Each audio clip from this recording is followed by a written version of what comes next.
استني بقى كده لما ندوق. تاكلي واحده سخنه. بسم الله.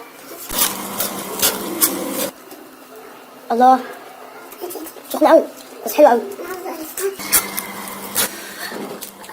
خايفه لا تلسع. شايفين؟ مش عايزه تلسع. ايه؟ مش عايزه تلسع. ما تاكليش وانت مش هتتلسع. لا استني، عايزه واحده تكون صغننه عشان ما تلسعنيش. لا دي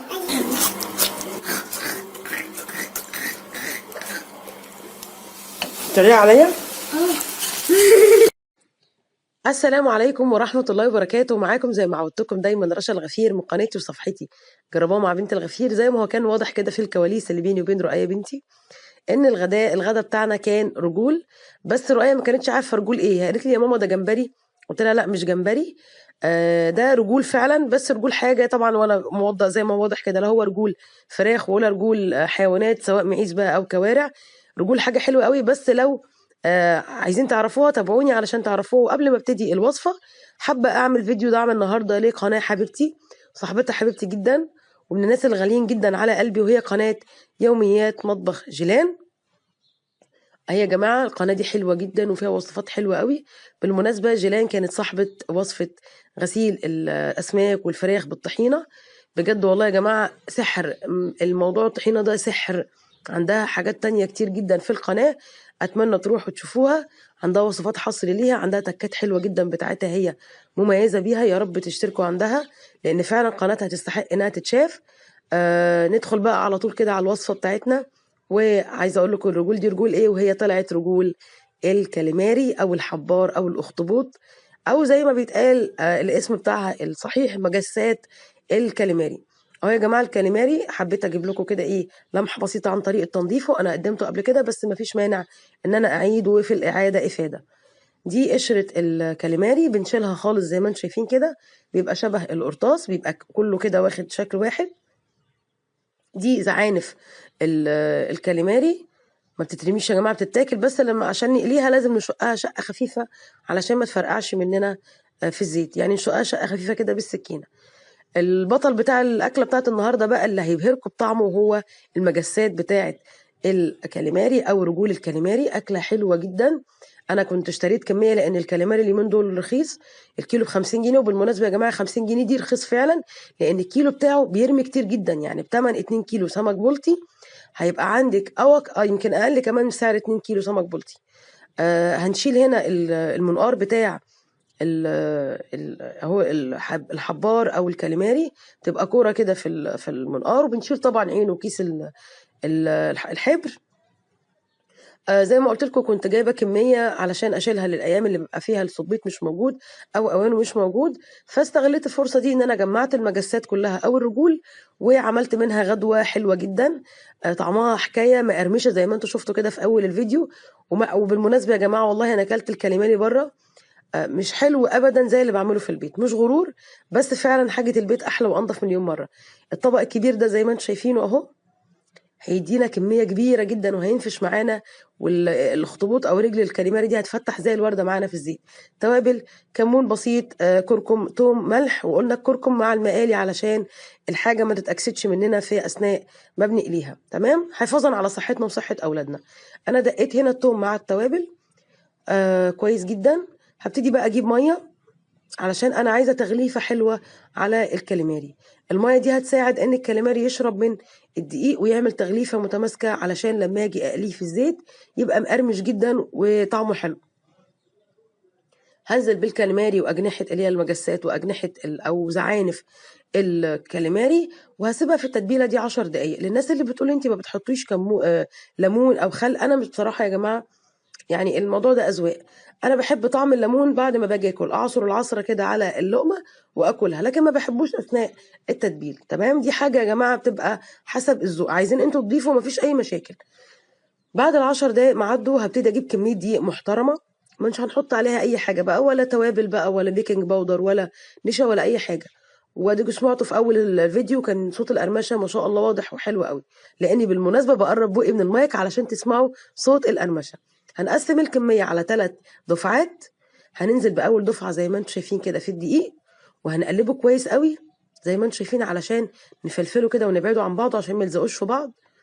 وهضغط عليه بايدي علشان خاطر يشرب من الدقيق. تمام اهو زي ما انتم شايفين. هفلفله كده عشان كله يبعد عن بعضه اهو، وهضغط عليه برضو تاني علشان خاطر يشرب من الدقيق اهو.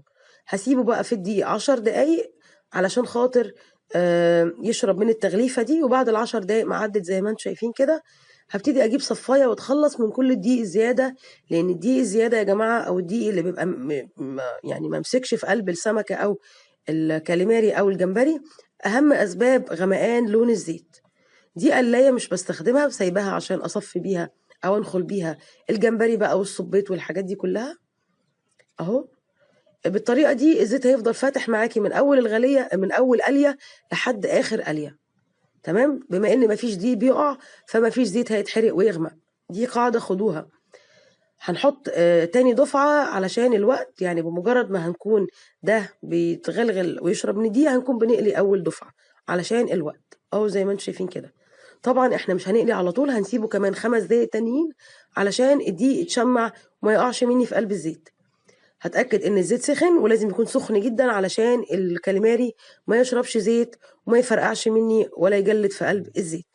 انا ما بنزلش بالكمية كلها، الكمية اللي انتوا شفتوها دي هقليها على 3 مرات اهو يا جماعة. زي ما انتم شايفين النار تكون عالية والزيت يكون سخن والكمية تكون قليلة، لأن لو الكمية كتيرة درجة حرارة الزيت بمجرد ما نحط الكاليماري فيها درجة حرارة الزيت هيحصل لها انخفاض، فبالتالي الكاليماري هيجلد وهيشرب زيت والتغليفة هتقع مننا في قلب الزيت.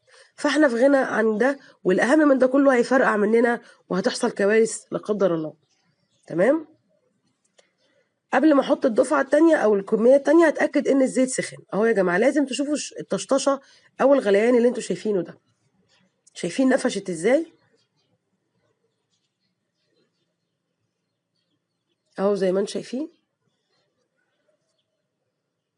والله يا جماعه انا قلت لكم ان فعلا انا اكلته بره، بس بصراحه ما شفتش ولا هشوف في جمال اللي انا بعمله في البيت بجد والله يا جماعه. وزي ما قلت لكم مش غرور، بس هو ثقه في الحاجه اللي انا بعملها اهو.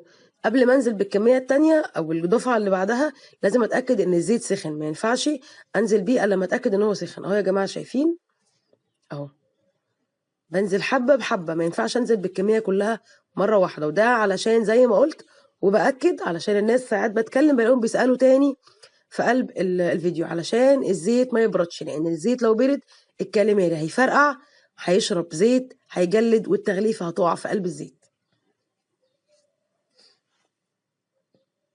اه في الأثناء دي يا جماعة ما كان بيتقلي أنا خدت الدفعة التانية اللي كانت في الدقيق ونخلتها كويس وسبتها تتشمع في قلب الطبق، علشان اهي يا جماعة، علشان بس ايه اختصارا للوقت اهو. هستنى برضو لما الزيت يسخن وهنزل بالدفعة اللي انا المفروض تنزل في قلب الزيت. الطبق الصغير اللي انتوا شفتوه ده هيطلع كمية محترمة جدا، هتأكل 5 اشخاص وزيادة، يعني اتبقى منهم لتاني يوم كمان كلنا منه.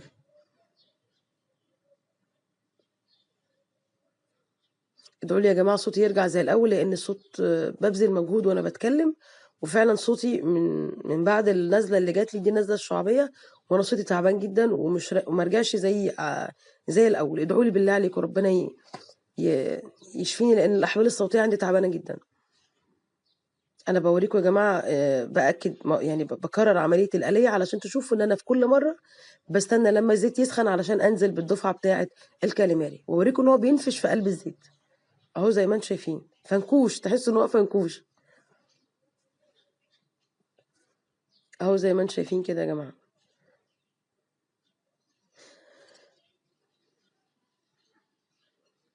لا يعني لو الصوت كان طالع كنت سمعتكم صوته، وانا بطلعه في الصفايه بيخرفش خرفشه، صوته عالي جدا وبيخبط في الصفايه من كتر ما هو مقرمش وحلو قوي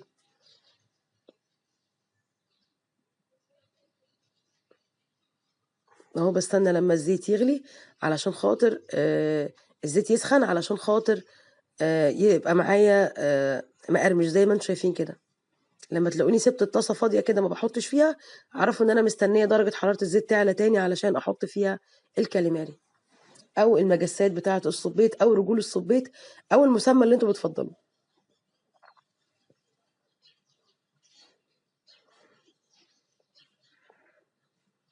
اهو زي ما انتم شايفين. طبعا انا مش هقلي الكميه كلها قدامكم، انا وريتكم اكتر من مره وعدت عمليه القلي علشان تشوفوا الطريقه. انا هكتفي بهذا القدر من القليه وبعدين اكمل الباقي. زي ما انتم شايفين كده انا النهارده قدمته مع غدا كده شرقي اورينتال، يعني شرقي. كل مره بعمله مع مايونيز وكاتشب، النهارده عملته مع بصل وطحينه. شايفين الكميه ما شاء الله كبيره قد ايه. وعملت جنب منه سلطه طماطم بالبقدونس ودبس الرمان. طعمها حلو قوي يا جماعه، بتبقى مناسبه جدا للاكلات اللي فيها مأكولات بحريه. وكمان عملت سلطه طحينه وبصل وجرجير زي ما انتم شايفين. يا رب الوصفه تكون عجبتكم وتكون الطريقه عجبتكم، ويا ريت ما تنسونيش من دعواتكم. وما تنسوش تعملوا الفيديو لايك وشير وتعملوا القناه اشتراك وتفعلوا الجرس. وقبل ما امشي لازم اقول لكم دمتم في حفظ الله ورعايته، والسلام عليكم ورحمه الله وبركاته.